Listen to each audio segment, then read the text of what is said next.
Hey everyone, this is Larry. Welcome back to Today I Feel Like. Today I'm going to show you 5 must-have apps if you're switching from iOS to Android. That's right, if you're giving up your iPhone and you're going over to Android, let me show you 5 must-have apps to make that transition easy. So let's jump into it, and here we go.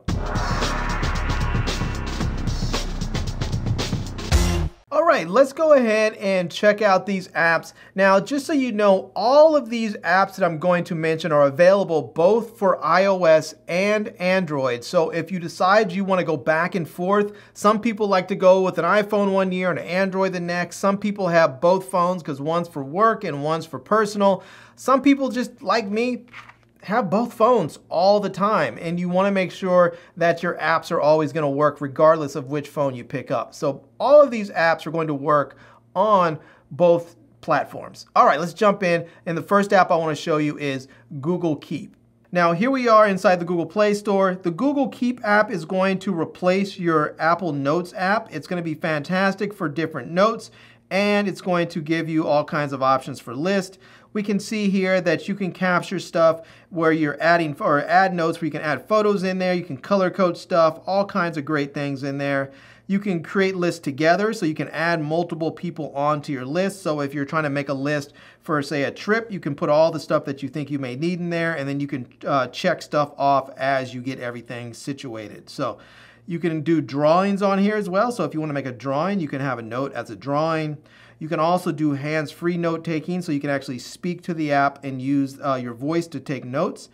You can also get organized with labels, so you can have all kinds of great labels there, like inspiration, personal, work, or whatever it is that you want to do. You can create all kinds of great labels.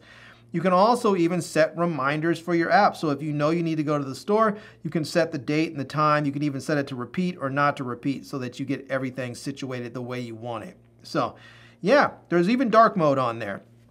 It really is a fantastic app, and it's available, again, both on iOS and Android, and I actually use this on both of my devices. I don't use Apple Notes anymore because, well, I can't get it on my Android phone, and I actually like it better than I like Apple Notes. All right, let's move on to number 2. This next app that I think everyone should have when they're switching over, or just in general, is Spark Email. Now, the reason why I love Spark Email and the reason why I started using it is because when I was switching over from iOS to Android, I was finding that I really missed having inline photos in my email. Let me go ahead and take a look and show you what I'm talking about. So here we have my email, and this is just the standard iOS email right here. Here's an email I sent to myself with photos, and this is it. I can see my iPhone emails. My iPhone shows my photos in line right here. I don't have to do anything. I don't have to open them or save them or anything. They just show up right there in the body of my email.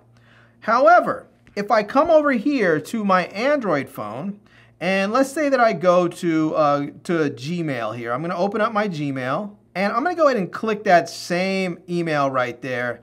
And when I do, I'm going to see here that I sort of get it, but you can see there, I don't really get it fully in line like that. It shows up sort of in line, but it's obscured by all this other stuff asking me if I want to download it or if I want to open it up in some other app there. I really don't like the way this is set up. Now, if I click one, then I can go ahead and swipe through the others like that, which is actually kind of nice. But now if I go to Spark Email and I have my Spark Email open, I can see them right in line. They look just like they are if they're in the Apple email app. So I really like the way Spark Email works. And another nice feature about this is with Spark Email, if I want to go ahead and say I want to go ahead and save this as unread, that little circle right there on the bottom left, I just click that, boom. Now it's just as if I had never read it. Now, if I open it up again, maybe I want to go ahead and put this in to respond to it at a different time. I can snooze this to a different time. I can pick a date. I can choose someday. I can choose next week. I can choose later today, tomorrow. I can have it send me a notification. There's a ton of stuff I can do with the Spark Email, but I really love the inline photos in this email app. So this number three app is podcasting. And this one is a big one for a lot of people because they love listening to podcasts. Now, if you are an iOS user and have been pretty much exclusively, then you probably know that podcast comes installed as one of the Apple bloatware apps that you can't get rid of, but it works nicely. And so let's go ahead and jump right in. We can see here, this is the Apple Podcast app, and it works nicely. There's nothing wrong with it at all. But you can get a similar app that's going to work just as well and on both platforms. So if you are downloading and saving apps into Google Podcasts, and we'll go ahead and jump into this. Google Podcast right here, as we can see in the Play Store. It's available, it's free. We'll go ahead and open it up. And here we are. We can see that we have all kinds of great podcasts that we can get and listen to and are available. We can explore there and see all kinds of great stuff. There's all kinds of stuff that's trending. We can pretty much find whatever it is that we want that's available in the Apple Podcast Store. We can also get it in the Google Podcast app. So I have to say, I love this one, not just because it's just as good, if not better, but it's also available on both platforms. So if I'm using, say, an iPhone, and then I'm also using an Android phone, or I'm using an iPhone and then an Android tablet, or vice versa, or whatever, I never have to worry about trying to manage two podcast apps. I only have to worry about managing one. All right, so app number four, this is one that I'm actually bringing over from iOS over to Android, and that is Apple Music. Now, I'm gonna go ahead here into my Apple Music app there, and this is my Apple Music app, and I have to say, I absolutely love the Apple Music app. I didn't for a long time, but they seem like they've really worked on it, and it's just a nice app that it's just easy to use. It's a lot of fun. I love the fact that you can get your lyrics playing along with you as your music is going. It's just a fun app, and it's available over here on your Android devices. So I'm able to get this on Android as well. And it's really, really fantastic. I have my playlists sync right across over to my Android, so I don't have to worry about recreating playlists or doing anything else. My music is available right here. I can download stuff so it's offline. It is just a really, really nice app that works well. So number four is Apple Music.